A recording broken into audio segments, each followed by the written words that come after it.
আমাদের 265টা কেন্দ্র আছে 2 আসনে। ম্যাক্সিমাম কেন্দ্রে সিসিটিভির ব্যবস্থা করা হয়েছে। এখনো যেগুলো নাই সেগুলো কাজ চলছে। আশা করা যায়।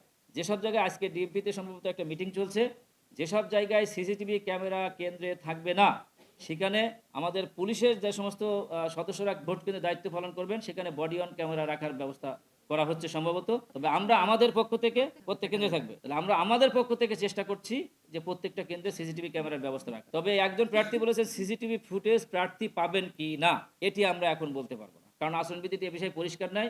এটি রাষ্ট্রীয় জিনিস। যে কোনো জিনিস তদন্তের আগে কে কোথায় কিভাবে ব্যবহার করবে এই বিষয়টা আছে।